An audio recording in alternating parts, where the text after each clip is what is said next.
नमस्कार, मैं हूं आपके साथ सवराज और मेरे साथ टीवी 45 देख रहे हैं आप। आज पूरा देश आजादी मना रहा है, लेकिन हम बात इस आजादी की करेंगे जो आजादी न जाने कितने शहीदों की शहादत के बाद मिली, जो आजादी न जाने कितने संघर्षों के बाद मिली। हम बात भारत की भी करेंगे कि आखिर भारत आजाद कैसे हुआ, भारत से कटकर पाकिस्तान कैसे बना। जी हाँ, हम बात 15 अगस्त के बाद की उन 15 विशेष कहानियों पर भी करेंगे जो भारत के इतिहास में दर्ज है। आइए सबसे पहले हम बात कर लेते हैं भारत पाकिस्तान के बीच बंटवारे की लकीर कैसे खिंची। जी हाँ, ये कहानी 77 साल पुरानी है, जब देश दो हिस्सों में बंट गया, भारत और पाकिस्तान।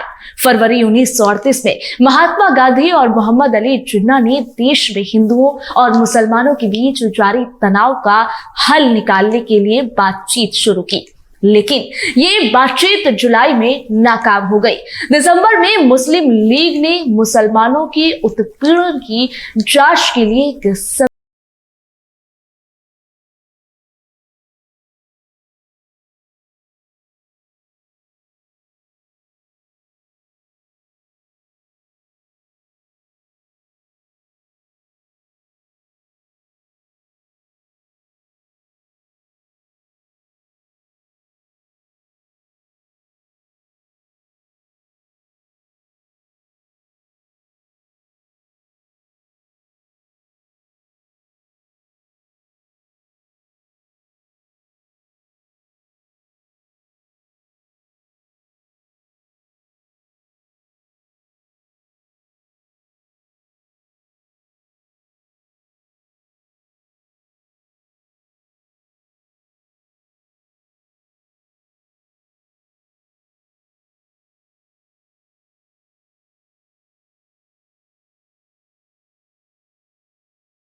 के नेतृत्व में भारत छोड़ो आंदोलन शुरू हुआ, जहां महात्मा गांधी और जिन्ना ने सितंबर 1944 में पाकिस्तान की मांग पर बातचीत की, पर यह वार्ता नाकाम रही।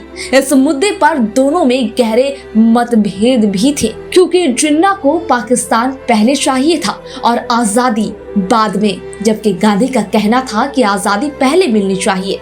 ऐसी आजादी जिसमें प्रमुख रूप से हिंदू बहुमत वाली अस्थायी सरकार मुसलमानों की पहचान सुरक्षित रखने का आश्वासन दे। 1946 में मुस्लिम लीग ने कैबिनेट मिशन की योजना से किया खुद को अलग। 1946 से छेड़ दिया गया आंदोलन, देश भर में शुरू हुई हिंसा। 1947 विभाजन का साल। 29 जनवरी को मुस्लिम लीग ने संविधान सभा को भंग करने की मांग की। फरवरी में पंजाब में भी सांप्रदायिक हिंसा शुरू हो गई।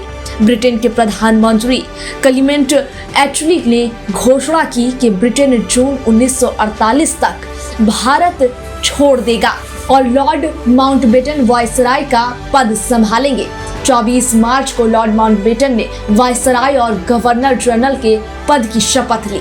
15 अप्रैल गांधी और जिन्ना की आम लोगों से अपील, हिंसा और अव्यवस्था से दूर रहने की अपील। 2 जून को माउंटबेटन ने भारतीय नेताओं से की बात। माउंटबेटन ने की विभाजन की योजना पर बात। और आइए अब बात करेंगे आज के दिन की, यानी कि 15 अगस्त 1947 की, जिसके बाद हमें ये सौभाग्य मिला कि हम आज आजादी का दिन मना रहे हैं, भारत का स्वतंत्रता दिवस।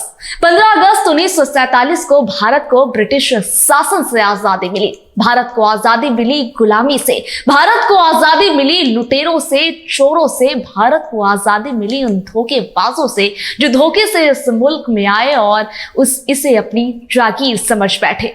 15 अगस्त 1947 को भारत को नई उड़ान मिली, भारत को उसकी पहचान मिली और भारत आज के ही दिन हमारे देश के प्रथम प्रधानमंत्री जवाहरलाल नेहरू ने 14 अगस्त 1947 को घड़ी के 12 बजने से ठीक पहले संसद में भाषण दिया।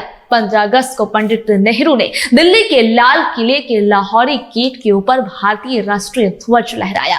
आइए अब 15 अगस्त 1947 से लेकर अब तक की भारत की आजादी के बाद की यात्रा पर नजर डालें, जिसमें प्रमुख ऐतिहासिक घटनाएं, महत्वपूर्ण उपलब्धियां और मील के पत्थर शामिल हैं। भारत और ब्रिटिश, यह कहानी बहुत लंबी है। भारत को कभी सोने की चिड़िया कहा जाता था और इसी सोने की चिड़िया को देखकर अंग्रेजों की नीयत डोल गई। भारत कभी अंग्रेजों का गुलाम हुआ करता था और भारतवासी अंग्रेजों की गुलामी करते थे। 15 अगस्त 1947 को भारत अंग्रेजों के चंगुल से मुक्त हुआ। लेकिन सबसे बड़ा सवाल कि आखिर भारत की आज़ादी 15 अगस्त को ही क्यों मनाई जाती है? क्योंकि भारत के आखिरी वायसराय लॉर्ड माउंटबेटन का 15 अगस्त की तारीख से बहुत गहरा नाता था।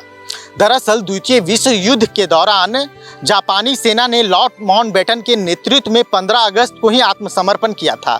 वह इस दिन को खास बनाना चाहते थे, इसीलिए उन्होंने भारत की आज़ादी के लिए 15 अगस्त की तारीख को मुकर्रर किया था। ब्रिटिश शासन के मुताबिक भारत को 30 जून 1948 को आजादी दी जाने वाली थी, लेकिन उसी समय नेहरू और जिन्ना के बीच भारत और पाकिस्तान का बंटवारा एक बड़ा मुद्दा बन गया था। जिन्ना के पाकिस्तान की मांग को लेकर लोगों में सांप्रदायिक झगड़े की संभावना बनते देखकर भारत को 15 अगस्त 1947 को ही आजादी देने का फैसला लिया गया था। इसके लिए 4 जुलाई 1947 को माउंटबेटन द्वारा ब्रिटिश हाउस ऑफ कॉमन्स में इंडियन इंडिपेंडेंस बिल पेश किया गया था।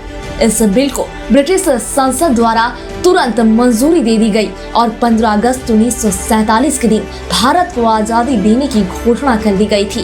भारत के आखिरी वायसराय लॉर्ड माउंटबेटन की जिंदगी में 15 अगस्त का दिन बहुत ही खास था।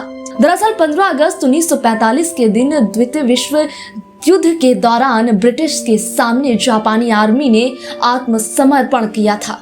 उस समय ब्रिटिश की सेना में लॉर्ड माउंटबेटन अलाइड फोर्सेस में कमांडर थे।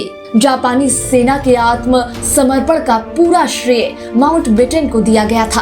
तो माउंटबेटन 15 अगस्त को अपनी जिंदगी का सबसे अच्छा दिन मानते थे, इसलिए उन्होंने 15 अगस्त का दिन भारत की आजादी के लिए चुना था और यही वजह है कि भारत को 15 अगस्त के ही दिन आजादी दी गई। 26 जनवरी 1950 भारत एक गणतंत्र देश बना।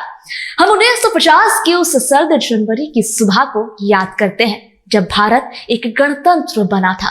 26 जनवरी 1950 को देश के प्रथम राष्ट्रपति डॉक्टर राजेंद्र प्रसाद ने 21 तोपों की सलामी के साथ ध्वजारोहण कर भारत को पूर्ण गणतंत्र घोषित किया। ये ऐतिहासिक क्षणों में गिना जाने वाला समय था। इसके बाद से हर वर्ष इस दिन को गणतंत्र दिवस के रूप में मनाया जाता है तथा इस दिन देश भर में राष्ट्रीय अवकाश रहता है। 26 नवंबर 1949 को भारत की संविधान सभा ने भारत के संविधान को अपनाया। बाद में 26 जनवरी 1950 को भारत का संविधान प्रभावी हुआ। भारत के संविधान ने देश के मूल शासन दस्तावेज के रूप में भारत सरकार अधिनियम तो 1935 की जगह ले ली और भारत का डोमिनियन भारत गणराज्य बन गया और भारत का संविधान ही भारत का सर्वोच्च कानून है।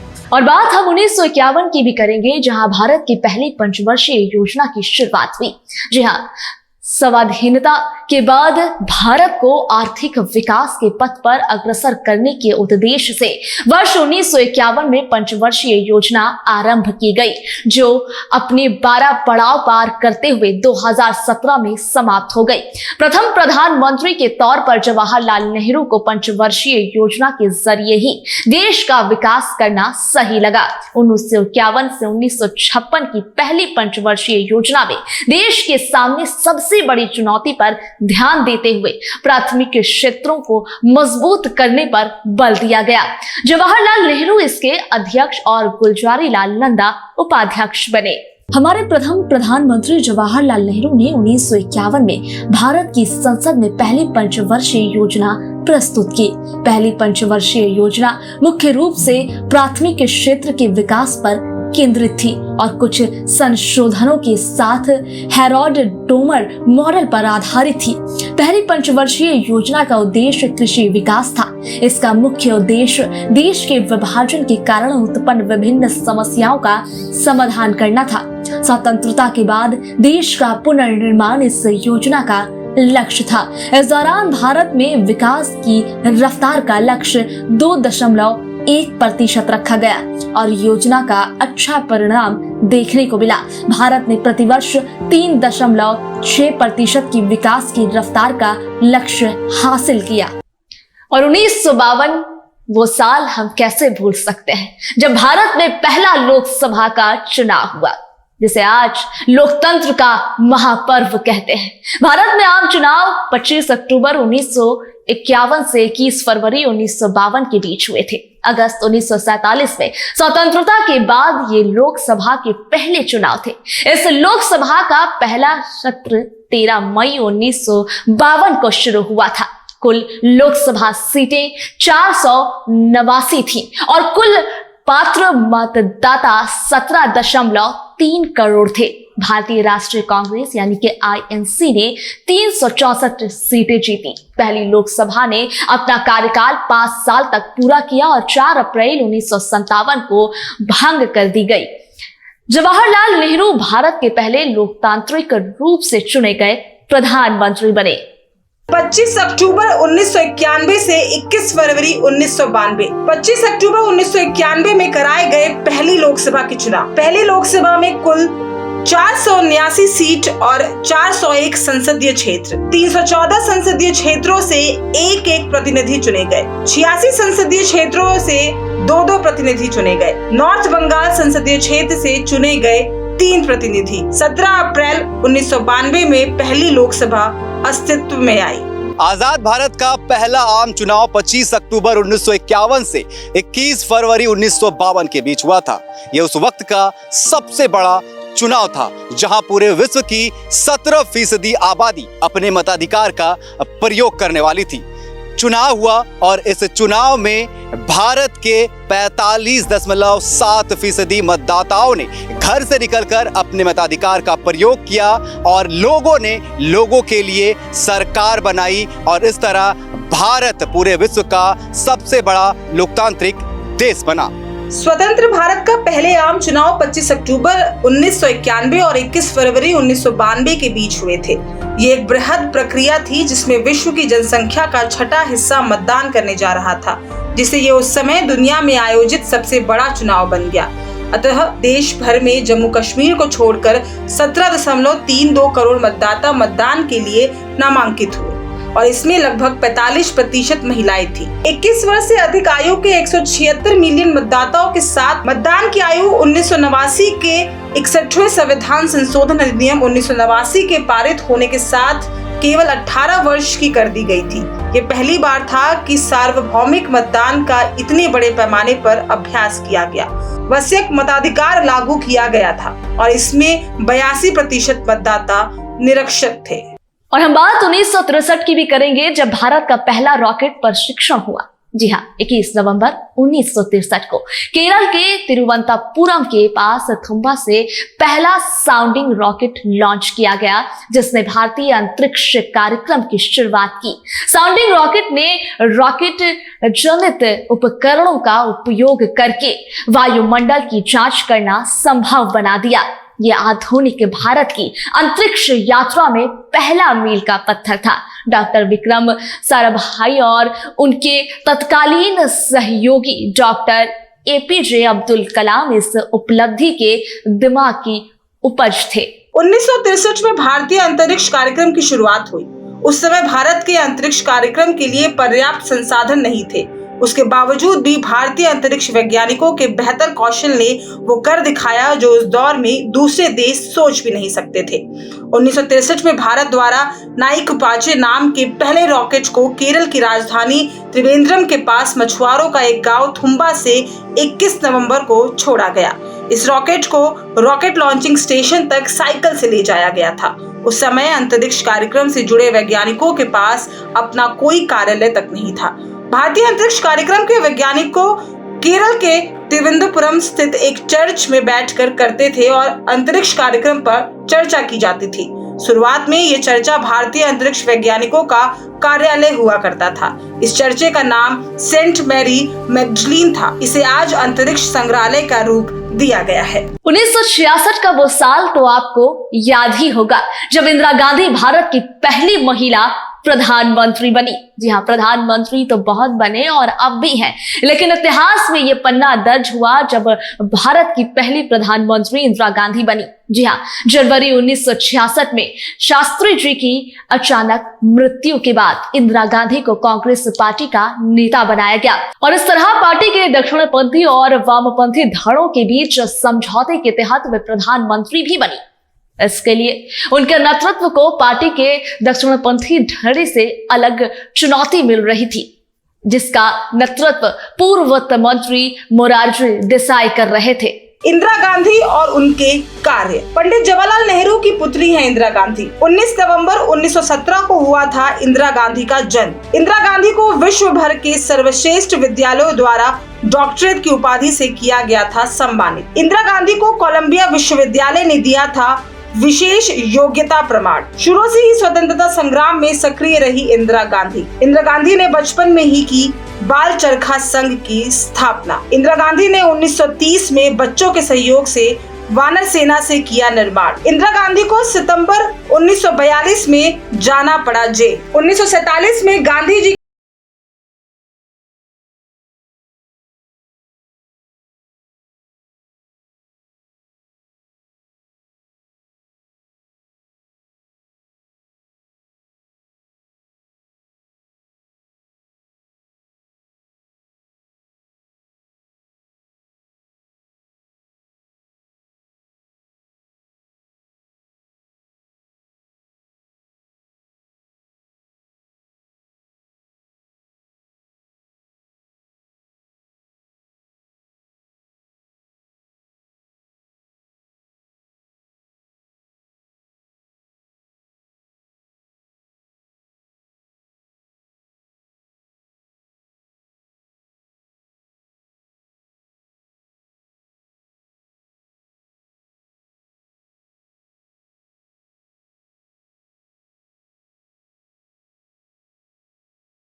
है 19 जनवरी 1966 को पहली बार। तो इस पूरी कहानी की दिलचस्प बात यही थी। साल के पहले महीने का 19वां दिन भारत के राजनीतिक इतिहास में एक बड़ी जगह रखता है।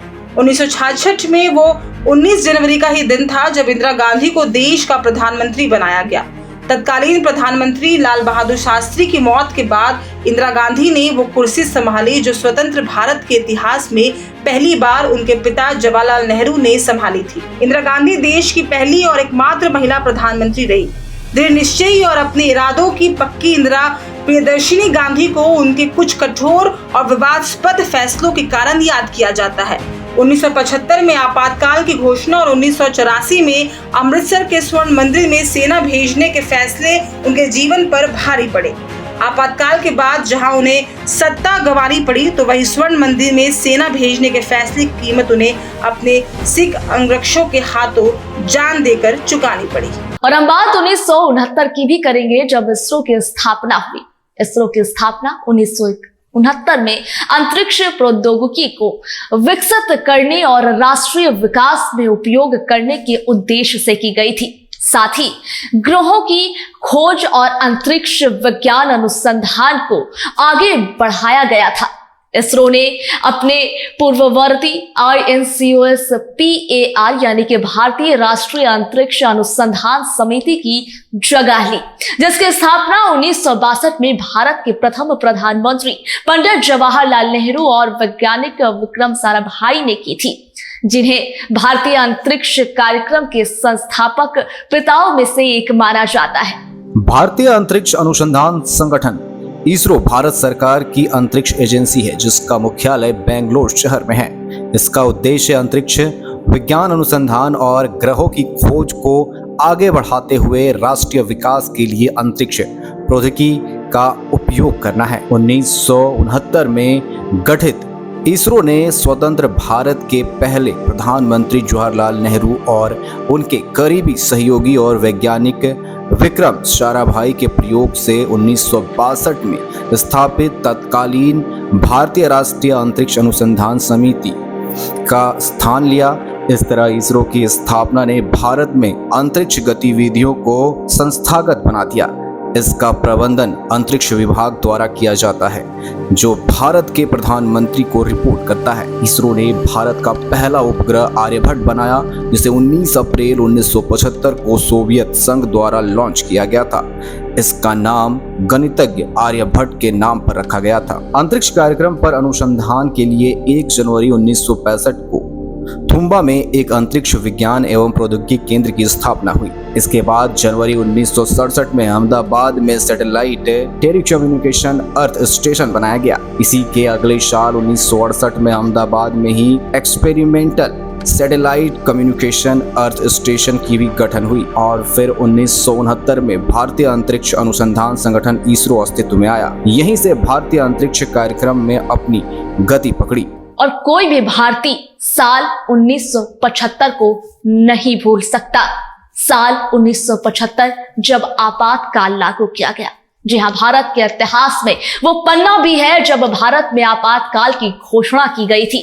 49 साल पहले 25 जून और 26 जून की मध्य रात्रि में तत्कालीन राष्ट्रपति फखरुद्दीन अली अहमद के हस्ताक्षर करने के साथ ही देश में पहला आपातकाल लागू हो गया। अब केंद्र सरकार ने इस दिन को संविधान हत्या दिवस घोषित कर दिया है, जहां 25 जून 1975 से 21 मार्च 1977 तक का 21 महीने तक भारत में आपातकाल यानी कि इमरजेंसी घोषित था।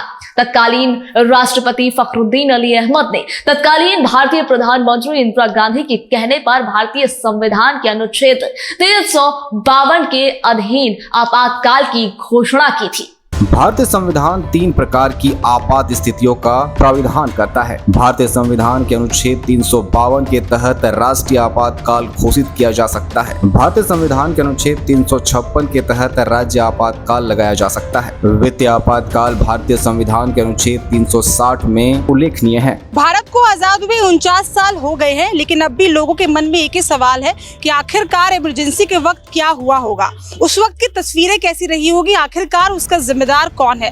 आपको बता दें कि आज भी देश के इतिहास में 25 जून 1975 को काले दिवस के रूप में देखा जाता है। एक ऐसा समय जब प्रधानमंत्री इंदिरा गांधी ने सत्ता को अपने हाथ में ले लिया था। ऐसा माना जाता है कि सत्ता के बाद से मखौटा तो चेहरा तो इंदिरा गांधी थी, लेकिन उसके पीछे की वजह कुछ और थी। आज भी लोग सवाल खड़े करते हैं कि आखिरकार इमरजेंसी क्यों लगाई गई।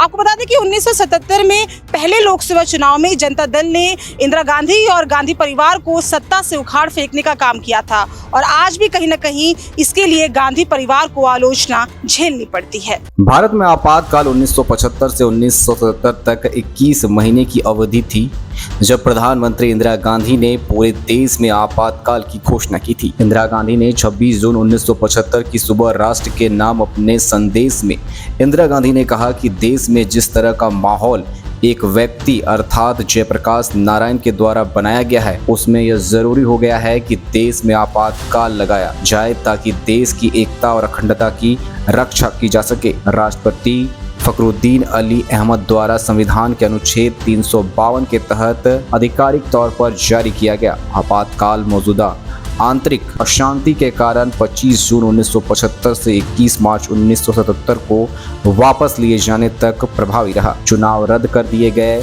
नागरिक स्वतंत्रता को निलंबित कर दिया गया, इंदिरा गांधी के अधिकांश राजनीतिक विरोधियों को जेल में डाल दिया गया और प्रेस पर सेंसरशिप लगा दी गई।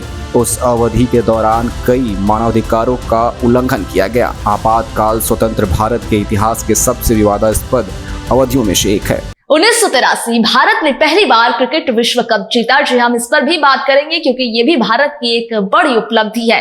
साल 1983 भारतीय क्रिकेट जगत में एक नई क्रांति लेकर आया और ये वही साल था जब भारत ने पहली बार वर्ल्ड कप का खिताब अपने नाम किया था। भारत ने 2 बार वर्ल्ड कप जीता और भारतीय टीम को पहली जीत साल 1983 में ही मिली थी, जहां पर भारत ने फाइनल में वेस्ट इंडीज को हराया था। भारत को दूसरा वनडे विश्व कप जीतने में करीब 3 दशक का समय लगा और साल 2011 में क्रिकेट विश्व कप के फाइनल में श्रीलंका को हराकर उन्होंने दूसरी बार विश्व कप जीता। क्रिकेट जगत में क्रांति। 9 जून 1983 भारत बनाम वेस्ट इंडीज, 11 जून 1983 भारत बनाम जिम्बाब्वे, 13 जून 1983 भारत बनाम ऑस्ट्रेलिया, 15 जून 1983 भारत बनाम वेस्ट इंडीज, 18 जून 1983 भारत बनाम जिम्बाब्वे, 22 जून 1983 पहला सेमीफाइनल भारत बनाम इंग्लैंड, 25 जून 1983 फाइनल भारत बनाम वेस्ट इंडीज। 25 जून 1983 को भारतीय क्रिकेट टीम ने पिछले 2 विश्व कप जीतने वाली वेस्ट इंडीज को हराकर पहली बार विश्व कप जीतकर इतिहास रच दिया। 1983 में भारत की जीत क्रिकेट इतिहास में ऐतिहासिक क्षण माना जाता है। 1983 का विश्व कप लॉर्ड्स स्टेडियम इंग्लैंड में खेला गया था। पहली बार एक एशियाई देश भारत विश्व कप फाइनल में पहुंचा और यह वेस्ट इंडीज का लगातार तीसरा विश्व कप फाइनल था। और आइए अब बात 1999 की कारगिल युद्ध की भी कर लेते हैं। कारगिल युद्ध, जिसे ऑपरेशन विजय के नाम से भी जाना जाता है, भारत और पाकिस्तान के बीच मई और जुलाई 1999 के बीच कश्मीर के कारगिल जिले में हुए सशस्त्र संघर्ष का नाम है। पाकिस्तान की सेना और कश्मीरी उग्रवादियों ने भारत और पाकिस्तान के बीच की नियंत्रण रेखा पार करके भारत की जमीन पर कब्जा करने की कोशिश की थी। बात अगर करगिल युद्ध की जाए तो 3 मई 1999 से ही करगिल की शुरुआत तो हो ही चुकी थी। पाकिस्तान का मकसद ही था कि सियाचिन को भारत से जोड़ने वाले या भारत में ही सियाचिन को रखने वाले NH-1D को तोड़ दिया जाए, काट दिया जाए। लेकिन ऑपरेशन विजय ने पाकिस्तान के मंसूबों को नाकाम कर दिया। इस युद्ध में भारत ने जीत का दंभ भरा, लेकिन उसके साथ ही एक और बात हुई कि भारत न सिर्फ जीता बल्कि इसके बाद पाकिस्तान नेस्तनाबूद हो गया, बर्बाद हो गया।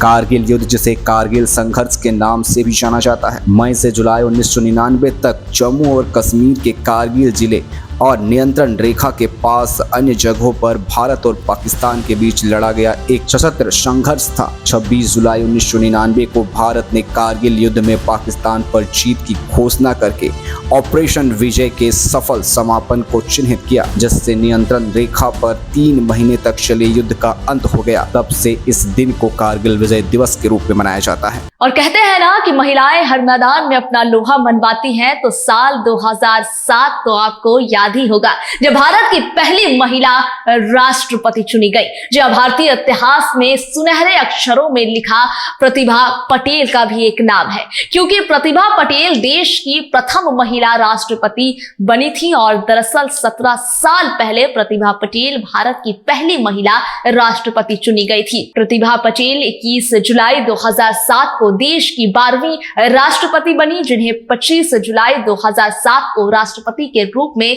शपथ दिलाई गई थी। ये साल 2012 तक देश के सर्वोच्च संवैधानिक पद पर रही। नारी सशक्तिकरण की एक मिसाल प्रतिभा पाटिल भी है। जिन्होंने भारत के सबसे सर्वोच्च संवैधानिक पद को संभाला और महिलाओं के लिए एक मिसाल बनी। प्रतिभा पाटिल ने 25 जुलाई 2007 को राष्ट्रपति के रूप में शपथ ली और देश की 12वीं और पहली महिला राष्ट्रपति बनी और इसके साथ ही भारतीय इतिहास में एक और सुनहरा पन्ना और नाम जुड़ गया जो भारत को गौरवान्वित महसूस कराता है। प्रतिभा पाटिल के राष्ट्रपति बनने से इस देश की महिलाओं को भी परवाज मिली और भारत की महिलाओं ने यह महसूस किया कि वे न केवल घर की बल्कि देश की कमान भी संभाल सकती हैं। प्रतिभा पाटिल अपने कार्यकाल में महिलाओं के लिए प्रेरणा स्रोत बन गई और उन्होंने ये साबित किया कि महिलाएं सभी क्षेत्रों में अपना शानदार प्रदर्शन कर सकती हैं। प्रतिभा पाटिल एक भारतीय राजनीतिक और वकील हैं जो 2007 से 2012 तक भारत की राष्ट्रपति के रूप में सेवा करने वाली पहली महिला थी। और 2017 की वो रात तो आपको याद ही होगी जब रातों रात जीएसटी लागू कर दिया गया। जी हाँ, भारत सरकार द्वारा जीएसटी 2017 में ही लागू किया गया। जीएसटी वस्तु एवं सेवा कर, जिसे आमतौर पर जीएसटी के नाम से भी जाना जाता है, इसको 1 जुलाई 2017 को आधी रात को भारत के राष्ट्रपति और भारत सरकार द्वारा लॉन्च किया गया था। इसे संसद के दोनों सदनों के ऐतिहासिक मध्यरात्रि यानी कि 30 जून से 1 जुलाई सत्र द्वारा चिन्हित किया गया था, जिसे सेंट्रल हॉल में बुलाया गया था और इसमें व्यापार और मनोरंजन उद्योग के उच्च प्रोफाइल मेहमानों ने भाग लिया था। क्यों महत्वपूर्ण है जीएसटी? जीएसटी के आने से पहले के सभी कर का चलन खत्म किया गया। जीएसटी में 2 कर शामिल हैं, प्रत्यक्ष कर और अप्रत्यक्ष कर। पहले राज्यों और केंद्र सरकार के कर अलग अलग थे, लेकिन जीएसटी आने के बाद एक ही कर है। जीएसटी सभी व्यवसायियों और व्यक्तियों पर लागू हुआ। जीएसटी ने विभिन्न कर लाइनों को एकत्रित किया है। जीएसटी करों के बोझ को कम करता है और कर भुगतान का अनुपालन सुनिश्चित करता है। जीएसटी व्यापार करने में आसानी में मदद करता है। भारत में टैक्स संरचना में बदलाव की जरूरत बताते हुए केंद्र सरकार की ओर से जीएसटी को लागू किया गया। केंद्रीय वस्तु एवं सेवा कर अधिनियम की धारा 109 केंद्रीय सरकार को ये शक्ति प्रदान करती है कि वे परिषद की सिफारिश पर अधिसूचना जारी करेगा और सिफारिश में विनिर्दिष्ट तारीख से प्रभावी बनाते हुए वस्तु एवं सेवा कर अपील के रूप में पारित किए गए आदेशों के विरुद्ध अपीलों की सुनवाई करेगा। ये देश लोकतांत्रिक देश है। यहाँ ना कोई छोटा है और ना ही कोई बड़ा है। सभी को समान अधिकार है। ना कोई जाति ऊंची है, ना कोई जाति नीची है, क्योंकि भारत में सभी भारतीय हैं। जी हाँ, 2022 भारत को मिली पहली आदिवासी राष्ट्रपति। भारत का आदिवासी समुदाय उस वक्त उत्साहित नजर आया जब देश ने द्रौपदी मुर्मू को देश का शीर्ष नेता चुना। उड़ीसा की रहने वाली एक आदिवासी महिला एवं झारखंड की पूर्व राज्यपाल ने 60% वोट से राष्ट्रपति पद पर जीत हासिल की। 3 राउंड की मतगणना के बाद विपक्ष की यशवंत सिन्हा ने हार मान ली, जिसके बाद द्रौपदी मुर्मू ने 25 जुलाई को राष्ट्रपति पद की शपथ ली। द्रौपदी मुर्मू ने 25 जुलाई 2022 को भारत की 15वीं राष्ट्रपति के रूप में शपथ ली। उन्होंने शीर्ष संवैधानिक पद के लिए संयुक्त विपक्ष के उम्मीदवार यशवंत सिन्हा के खिलाफ चुनाव लड़ा। द्रौपदी मुर्मू उड़ीसा के मयूरभंज जिले के रायरंगपुर से एक आदिवासी नेता हैं। द्रौपदी मुर्मू के राष्ट्रपति बनने पर भारतीय कैथोलिक धर्माध्यक्ष सम्मेलन के आदिवासी मामलों के लिए बने विभाग के अध्यक्ष फादर निकोलास बारला ने मैट्रोस इंडिया से कहा कि ये देश के लिए गर्व करने का समय है जब द्रौपदी मुर्मू भारत की 15वीं राष्ट्रपति बनी है। 21 जुलाई को भारत के लिए पहली आदिवासी महिला राष्ट्रपति मिली। लोकतंत्र ने ये सुनिश्चित किया कि भारत के लगभग हर क्षेत्र और हर समूह का भारत के सर्वोच्च पदों पर प्रतिनिधित्व हो। महिला नेताओं को प्रधानमंत्री, राष्ट्रपति और भारतीय संसद की अध्यक्ष और भारत के कई बड़े राज्यों की मुख्यमंत्री के रूप में चुना गया है। आपको वो दिन तो याद ही होगा जब आप कह रहे थे कि चंदा मामा अब अपने घर के हैं। जी हाँ, 14 जुलाई 2023 को चंद्रयान 3 की सफल लैंडिंग। बात अगर 14 जुलाई 2023 को करें तो 14 जुलाई 2023 को देश के सबसे भारी रॉकेट LVM-3 से चंद्रयान 3 को लॉन्च किया गया। करीब 42 दिन की यात्रा करके उसने चांद की सतह पर लैंडिंग कर दी और भारत के इतिहास में एक और सुनहरे पन्ने को जोड़ दिया। चंद्रयान 3 की सफलता से देश का कद बढ़ गया है, इसरो का सम्मान बढ़ गया है, लोग गर्व महसूस करने लगे और कहने लगे कि अब चंदा मामा अपने घर के हुए। चंद्रयान 3 की विक्रम लैंडर के चंद्रमा की सतह पर उतरने के साथ ही भारत ने इतिहास रच दिया। 14 जुलाई 2023 को आंध्र प्रदेश के श्रीहरिकोटा स्थित सतीश धवन अंतरिक्ष केंद्र से रवाना हुए चंद्रयान 3 ने 42 दिनों की यात्रा करके 23 अगस्त शाम 6:04 में चांद के साउथ पोल पर सफल सॉफ्ट लैंडिंग की। ये ऐतिहासिक मिशन की सफलता पर उम्मीदें पूरे देश की लगी हुई थी। इसके साथ ही चंद्रयान 3 में अपनी भूमिका निभाने वाली इस सेक्टर की भारतीय कंपनियों के लिए भी इस मिशन की सफलता मील का पत्थर साबित हुई। देश की तमाम बड़ी कंपनियों ने चंद्रयान 3 की लॉन्च में अपनी अहम भूमिका निभाई है। 23 अगस्त 2023 का वो दिन जब अंतरिक्ष के इतिहास में भारत का नाम भी दर्ज हो गया। ये वो दिन था जब भारतीय वैज्ञानिक दशकों से इसका इंतजार कर रहे थे। जी हाँ, इस दिन भारत ने चंद्रमा पर सॉफ्ट लैंडिंग की और इसके साथ ही भारत उन चंद विशिष्ट राष्ट्रों में शामिल हो गया जिन्होंने चंद्रमा की सतह पर लैंडिंग करने में सफलता हासिल की हो। तो ये थी 15 अगस्त के बाद की भारत की वो 15 कहानियां जो इतिहास में दर्ज हैं, जहां पर हमने कई बार गौरव भी महसूस किया। और 15 अगस्त के बाद के भारत के साथ मैं थी आपके साथ सबा नाज।